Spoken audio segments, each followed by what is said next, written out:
Let's get a voice note from Matt on Gatwick. Morning, Mike. Matt here from Swindon. Well, I've heard it all now. Apparently, the Labour government are going to add holiday destinations. That tantamounts to what they're going to do for us, the British people. I was under the belief they were there to make our lives better, cut our taxes, just give us a better life, full stop. But no, we're going to get more holiday destinations. She sounds so enthused about it as well. I give up. Have a lovely day.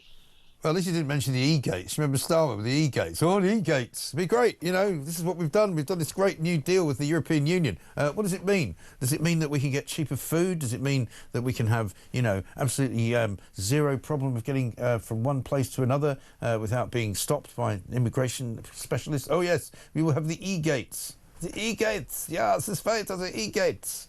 I mean, come on. How about this? This is when Starmer announced an historic deal to protect all the jobs at Jaguar Land Rover. This was in June. Check this out. I'm really pleased to announce to you, and I wanted to come to you to announce that we've agreed the basis of a historic economic prosperity deal. And that is a deal that will protect British businesses and save thousands of jobs in Britain. Really important, skilled, well-paid jobs. And as Adrian has said, I was here with you just, as I say, a few weeks ago, and I promised you that I would deliver in the national interest. And today I'm really pleased to come back here to be able to look you in the eye and to say I've delivered on the promise I made to you. Yeah, 500 people were sacked about a week later, and since then production at Jaguar Land Rover has completely ground to a halt. They're not actually making anything at all. No cars, 500 fewer people. So well done for making that promise, Sir Keir Starmer. Let's talk to William Yarwood, spokesperson at Taxpayers Alliance. William, very good morning to you. Morning, Mike. Thanks for having me on the show, as always. Not at all. Good to see you. We want to hear your reaction to Nigel Farage's pledge, basically, to do what everyone wants him to do, which is to save a load of money, 236 or 334 billion pounds off the taxpayers' exchequer, in order to stop paying benefits to so many foreign people. Yeah, totally. I mean, I think this is quite a bold policy proposal, which I think the party should actually listen up about, because I think this is where the British people are at the moment. So let's just get into the stats quite quickly. Yeah. Regarding universal credit, the number of foreign nationals on universal credit is estimated to be about 1.3 million people, right? Yeah. That's not a small amount of people at all. Right. And that's actually increased by 40% just over the last 3 years. And if you look at the overall cost of it, not just with universal credit, but with other benefits as well, if there is a foreign-born national inside just one household, that's costing taxpayers upwards of £1 billion a month, which is like £12 billion a year, which is more than enough to take a penny off income tax, or even scrap inheritance tax in its entirety, meaning that small businesses and family farms won't have to be going out of business. So I think that, you know, actually this is a relatively bold proposal, but the question is, Mike, whether they have the will and the knowledge of how to actually implement it. Well, that's the problem, isn't it? Because an awful lot of the time we get told by HMRC and others in civil service jobs that, you know, oh, we can't really change anything because it costs too much money to change the system. You know, the administration costs alone mean that it's actually better if we just keep paying out all this money, which I've always believed to be a complete shibboleth. You know, there must be a time at which the government of this country can take a grip of the public finances and say, no, look, this is what we're going to do. You say it's going to cost X, make it cost Y, because that's what you do in business.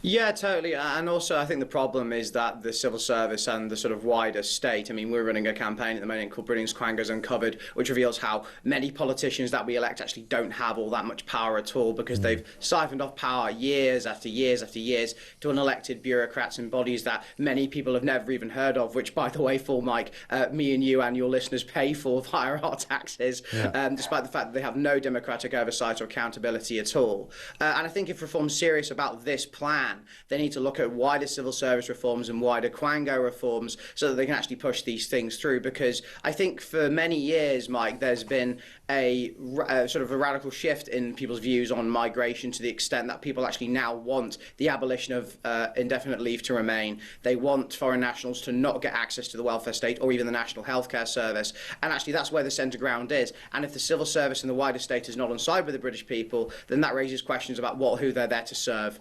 Well, exactly right. And so in terms of the sort of time frame that Nigel Farage explained yesterday, how sort of credible is that?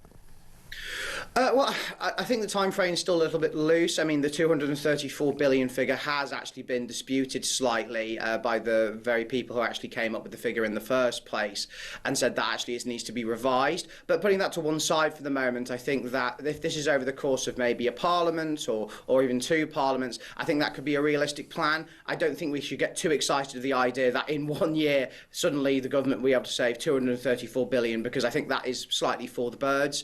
But nevertheless, there are great costs that can be made here, especially on the welfare front, and also in regards to low-skilled migrants, Mike, because low-skilled migrants, say if you're a low-skilled migrant coming in at the age of 25 and you stay until pension age, you're costing taxpayers around £150,000 a year, and actually this goes up to around 1 million if you live until 90. So low-skilled migration has, not just unemployment, but low-skilled migration is costing taxpayers quite a lot of money every single year, and I think, quite frankly, the British people have had enough of it, and they're right to do so. Yeah, and the other thing that Nigel Farage is very sort of, cognizant of and very good at is influencing other parties like the government, because he's already made the Labour government move on immigration status, on immigration numbers, on immigration policy.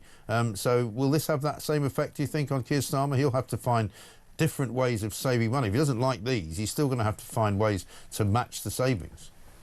Yeah, well, let's see if that actually happens. I mean, Keir Starmer attempted to save some money with welfare cuts just a few months ago, and we saw what an absolute mess that was because various of his backbenchers refused to toe the party line.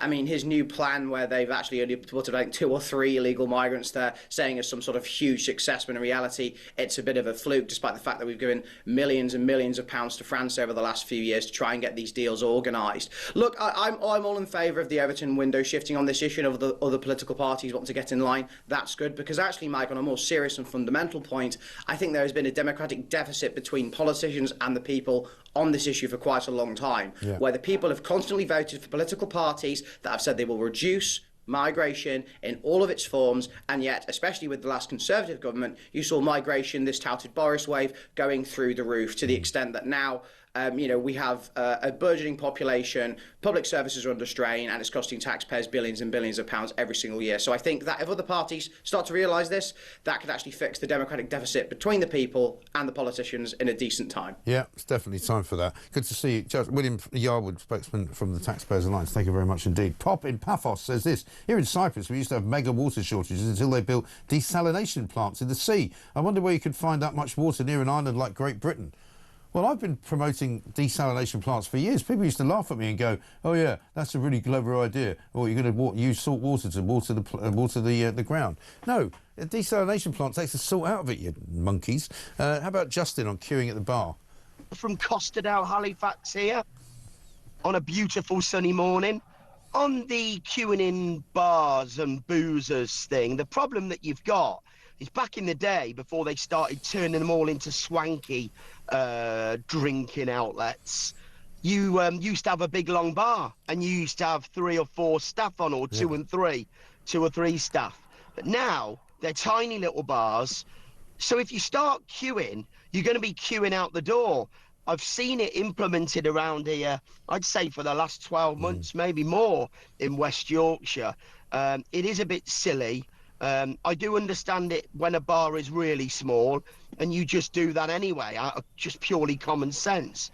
But yeah, I've noticed the queues that can go back, and it's just ridiculous. It defeats the object, really, of having more than 1 or 2 bar staff on. Anyway, listen, top show, buddy. You get me through the week in these very, very dire, dull times, but really appreciate it. Speak to you soon. Justin, thank you very much indeed. Yeah, just don't queue at the bar. Just don't. Just go at the front of the queue and get yourself served. Now it's autumn, says JL. The NHS will be telling us how they won't be able to cope with winter. Of course they won't. Yeah, any day now will it be, we're getting in winter crisis mode because we'll be getting into October. Of course, it's a winter crisis.